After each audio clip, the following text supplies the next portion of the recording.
కల్పించాలి. స్థానిక సంస్థల ఎన్నికల వికలాంగులకు రాజకీయ రిజర్వేషన్.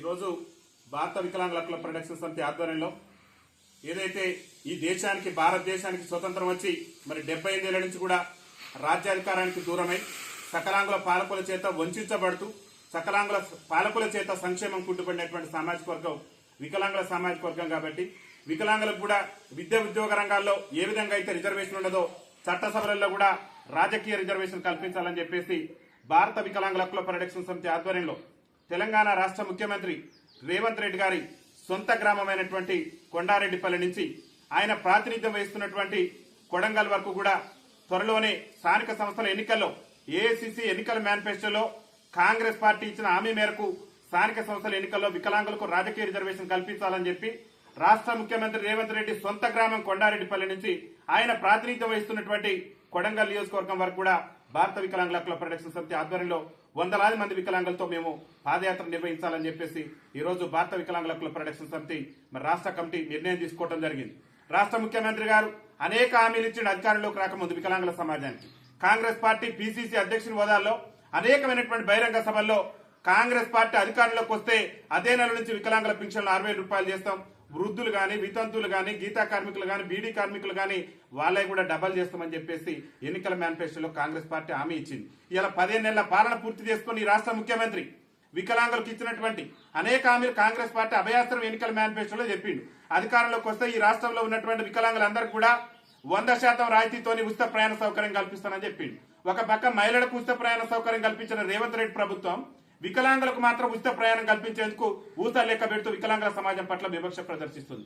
అదేవిధంగా వికలాంగుల సంక్షేమానికి నిధులు కేటాయింపులో కూడా బడ్జెట్ కేటాయిస్తే రేవంత్ రెడ్డి ప్రభుత్వం బడ్జెట్ లో వికలాంగుల సంక్షేమానికి పైసా కూడా కేటాయించలేదు. అడుగడుగునా కూడా వికలాంగుల సమాజాన్ని అణచివేసేటటువంటి ప్రయత్నం చేస్తున్నాడు. మా బాధలు చెప్పుకుందాం, మా వేదన చెప్పుకుందామని చెప్పేసి అసెంబ్లీ దగ్గరికి వెళ్లేందుకు అసెంబ్లీ ముట్టడి కార్యక్రమాలు చేస్తుంటే అక్రమ అరెస్టులు అక్రమ నిర్బంధాలు చేస్తూ ప్రజాస్వామ్యాన్ని మొత్తం కూడా రేవంత్ రెడ్డి ప్రభుత్వం కూనీ చేస్తుంది. ఈ కూనీ చేస్తున్న ముఖ్యమంత్రి కనువిప్పు కలగాలంటే ఆయన సొంత గ్రామం ఆయన ఇంటి నుంచే ప్రారంభిస్తాం. ఆయన ఇంటి నుంచే మా యొక్క బాధను మా యొక్క వేదనను ఈ రాష్ట్ర ముఖ్యమంత్రికి తెలియజేయడమే లక్ష్యంగా ముఖ్యంగా రాబోయేటటువంటి స్థానిక సంస్థల ఎన్నికల్లో ఒక పక్క బీసీల రిజర్వేషన్ సంబంధించి బీసీలకు 42% రిజర్వేషన్ కల్పించేందుకు రేవంత్ రెడ్డి ప్రభుత్వం అన్ని ఏర్పాట్లు కూడా చేస్తున్నది. దాన్ని మేము కూడా స్వాగతిస్తున్నాం.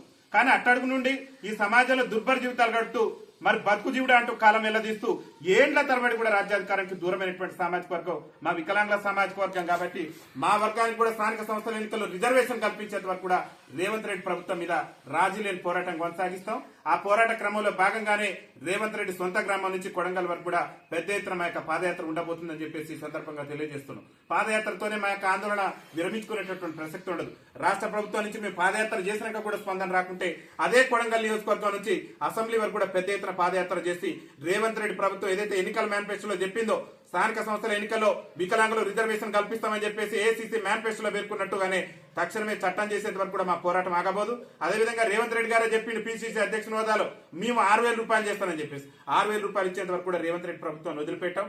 అదేవిధంగా ఇలా మా వికలాంగుల సమాజం తెలంగాణ రాష్ట్రం వస్తే మా బతుకులు బాగుపడితే మాకు విద్యా ఉద్యోగ అవకాశాలు వస్తాయని చెప్పేసి నాడు జరిగిన తెలంగాణ రాష్ట్ర ఉద్యమంలో కూడా మా వికలాంగుల సమాజం మరి ముందుండి పోరాటం చేస్తే మరి ఈ రోజు అధికారంలోకి వచ్చి తెలంగాణ రాష్ట్రం ఏర్పడినాక ఆనాడున్న ముఖ్యమంత్రి ఇప్పుడున్నటువంటి ముఖ్యమంత్రి కూడా వికలాంగుల బ్యాక్లాగ్ ఉద్యోగాలను భర్తీ చేయకుండా వికలాంగుల సమాజాన్ని ఇలా రోడ్ల మీద పీజీలు పిహెచ్డీలు చేసి ఉద్యోగ ఉపాధి అవకాశాల కోసం రోడ్ల మీద మేము తిరిగేటటువంటి పరిస్థితి దాపరించింది. కాబట్టి ఎన్నికల మేనిఫెస్టోలో మీ కాంగ్రెస్ పార్టీ చెప్పింది మేము అధికారంలోకి వస్తే వికలాంగుల బ్యాక్లాగ్ ఉద్యోగాలన్నీ భర్తీ చేస్తామని చెప్పేసి ఆ భర్తీ చేస్తున్నటువంటి ఉద్యోగాల సంబంధించి నోటిఫికేషన్ కూడా విడుదల చేయాలని చెప్పేసి రేవంత్ రెడ్డి గారిని కోరుతున్నాం. అదొక్కటే కాదు, వికలాంగుల సంక్షేమ శాఖను మా పార్టీ అధికారంలోకి వస్తే ప్రత్యేక శాఖగా దాన్ని గుర్తించి వికలాంగుల సంక్షేమానికి పాటుపడతాం, వికలాంగుల అభివృద్ధి కోసం మేము పాటుపడతాం అని చెప్పారు.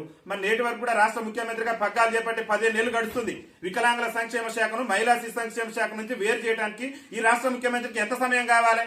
గంట సేపు రాష్ట్ర ముఖ్యమంత్రి కూర్చొని నిర్ణయం తీసుకుంటే 10 నిమిషాలలో దానికి జీవం వచ్చేటటువంటి అవకాశం ఉండదు, మా బతుకులు బాగుపడేటటువంటి అవకాశం ఉండదు. ఇవాళ మీరు మహిళా శిశు సంక్షేమ శాఖలో వికలాంగుల సంక్షేమ శాఖ ఉండటం వల్ల మా బాధలు చెప్పుకునేందుకు మా వేదన చెప్పుకునేందుకు ఉన్నతాధికారులు కూడా కలిసేటటువంటి పరిస్థితులు నేను దౌర్భాగ్యం దాపరించింది. కాబట్టి తక్షణమే వికలాంగుల సంక్షేమ శాఖను ప్రత్యేక శాఖ కొనసాగించాలి.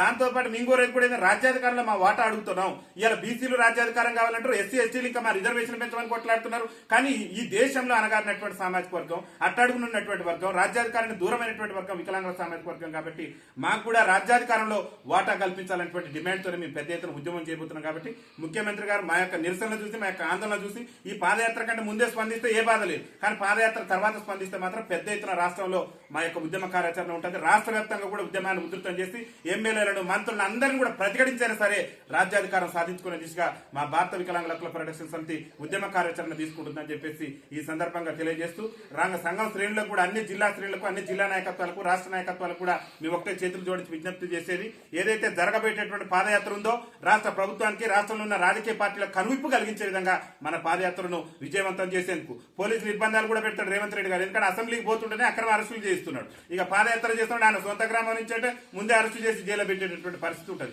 ఇలా వికలాంగులకు ఉద్యమాలు చేసేటటువంటి స్వేచ్ఛ కూడా తెలంగాణ రాష్ట్రంలో లేకుండా పోయింది. రేవంత్ రెడ్డి అక్రమ అరెస్టులు, అక్రమ నిర్బంధాలు అన్నింటి కూడా ప్రతిఘటించి మనం యొక్క కొండారెడ్డిపల్లి నుంచి కొడంగల్ వరకు పాదయాత్ర చేద్దామని చెప్పేసి శ్రేణులందరూ కూడా నేను పిలుపునిస్తూ వికలాంగుల ఐక్యత, వికలాంగుల ఐక్యత. మరి ఈ రోజు ఈ కార్యక్రమాన్ని ఏర్పాటు చేసినటువంటి గౌరవ మా జిల్లా అధ్యక్షులైనటువంటి గోగుల శేఖర్ రెడ్డి గారికి, అదేవిధంగా మా సంఘం రాష్ట్ర ఉపాధ్యక్షులైనటువంటి కొల్లూరు ఇదే బాబు గారికి, ఈ కార్యక్రమంలో నాతో పాటు పాల్గొన్నటువంటి జిల్లా సూర్యాపేట జిల్లా యువజన నాయకులైనటువంటి గుంటి శివకుమార్ గారికి, అదేవిధంగా మహిళా నాయకత్వానికి, అదేవిధంగా ఇక్కడ ఉన్నటువంటి సమావేశంలో పాల్గొన్నటువంటి సంఘం నాయకులందరూ కూడా పేరు పేరున ధన్యవాదాలు తెలియజేస్తూ ఈ యొక్క పాదయాత్రకు అందరూ కూడా సిద్ధం కావాలని చెప్పేసి మరోసారి పిలుపునిస్తూ సాధిస్తాం సాధిస్తాం సాధిస్తాం సాధిస్తాం BVHPS జిందాబాద్, BVHPS జిందాబాద్.